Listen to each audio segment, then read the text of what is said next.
Demented Brewing Company. This brewery, located in Middlesex, New Jersey, is one of the newest additions to the New Jersey craft beer scene. So brand spanking new, in fact, that we happened to swing in on the day of their grand opening celebration. I'd heard Demented's name come up in beer-fueled conversations over the last several months, but I'd yet to actually try one of their tasty brews. It was finally my time to get in there and relish in Demented's hoppy madness, not to mention meet the crew and learn all about what makes this place tick. We've been, planning this since October of last year, so it's been a long time coming. It's about time. Yep. I started homebrewing 6 years ago, Okay. and I knew from the day I started that I wanted to own a brewery. Yeah, he started homebrewing 6 years ago when we first bought our home, and it started out on a turkey fryer in a big pot, and then he moved to a Blickman tier system. Okay. And ever since then, he's been dreaming of opening his own brewery. I always had kind of that entrepreneurial spirit, and I knew that I wanted to own my own business. And then as soon as I started doing this, even at an amateur level, Sure. I knew that this is what I wanted to do. That's where it's at. Now, you were a software engineer, right? Yeah, for years. Working for the man. Mm-hmm. Yeah. And then the man told you to go home one day. Yeah, exactly. and it kind of worked out because, right? we had actually decided to start this in October of last year, and we signed our lease and we decided to move forward with it, and I got laid off in January. We just said, you know what? We're going to roll with it. Now or never. Now or never. Yeah. He has the time, we're going to do it. Awesome. So we just went to it. We found a building off Craigslist and went right to work right away. I kind of got laid off around the perfect time because we, really started to pick up, and building the brewery. We did a lot of the work in this building ourselves. So it really started to become difficult for me to handle both. As Tom was putting the Demented wheels in motion, he reached out to Jason, an old buddy of his he'd known since preschool. At the time, Jason was the manager of one of those brew-your-own home brew shops. These two guys had kept in touch over the years, assisting and supporting each other's homebrew efforts. When he took this building and started transforming it into a brewery, he just needed a brewer, gave me a phone call. He knew that I was looking to switch jobs for something different, and he was like, I need a brewer, do you want the job? So I took a jump, and I was like, absolutely, sure. So it's not like Tom had a buddy who likes beer and hired him to run his brew shop. Yeah. We're very small. We have a 10-barrel brew house. We have 2 10-barrel fermenters. I couldn't even take a full 10-barrel fermenter offline to do a lager, because a lager takes 5 to 6 weeks. So we did it on our pilot system, and we made a 1-barrel batch of Oktoberfest, and we're going to release it on the day we hold our Oktoberfest party, which will be September 19th, and we hope to release it and kick it all in the same day. Very cool.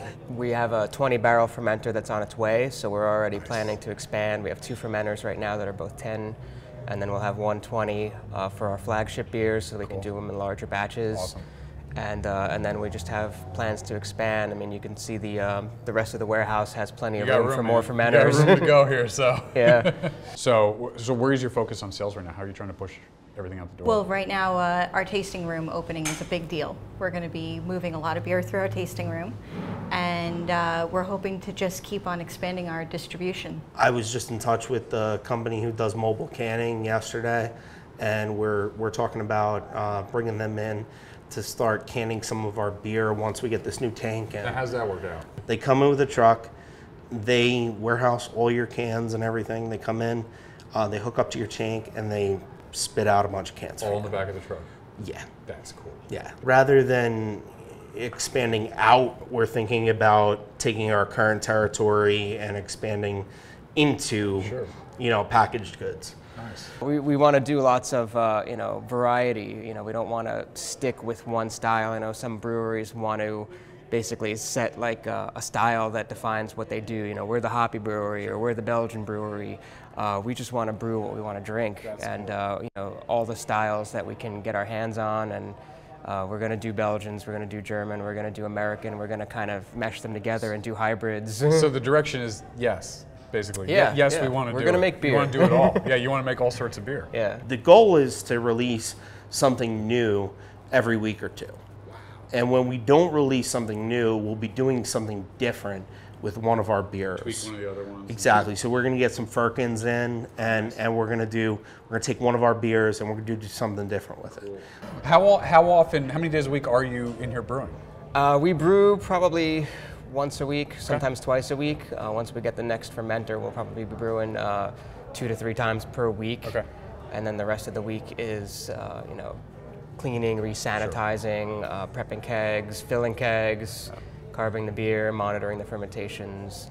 I'd say like 60% of our job is cleaning and sanitizing, and then occasionally we get to make beer. We've got our Soul Reaper, which is our American Pale Ale, Dementia, which is our not our flagship, but a year-round IPA, C4, which is seasonal IPA, and then Double Dementia, which is our flagship double IPA. What are we looking at in the first one here?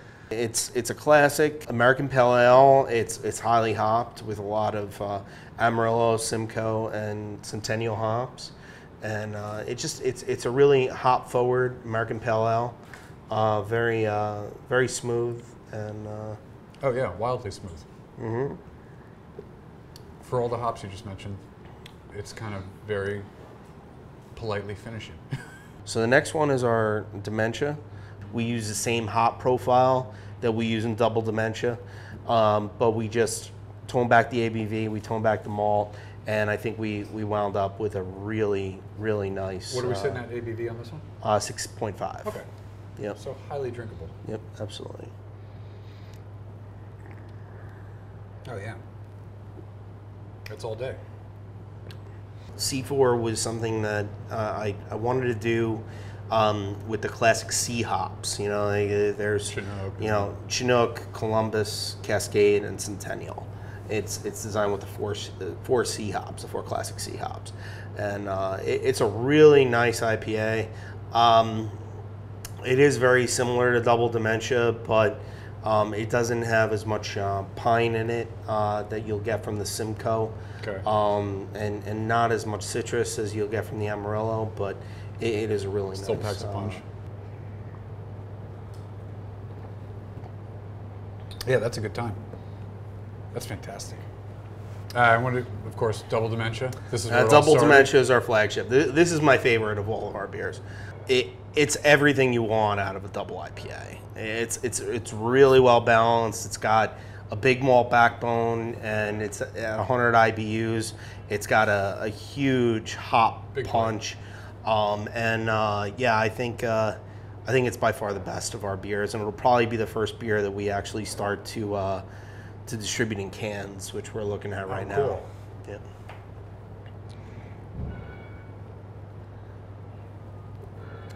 Yeah. See, that's that doesn't taste like it's gonna get you.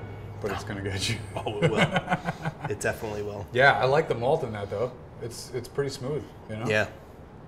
I like to think of Double Dementia as an East meets West Coast IPA, and I think that's what. Yeah, it's a nice balance. It's what makes Double Dementia special. Well done. We have room for another 14 20-barrel tanks in the building. Yeah. So that's kind of that's our future vision is to fill out the space. Currently, Demented's distribution is limited to inside the state of New Jersey due to licensing laws and regulations. But Demented's beers can be found in about 35 establishments all over the Garden State, including pubs, restaurants, and growler filling stations.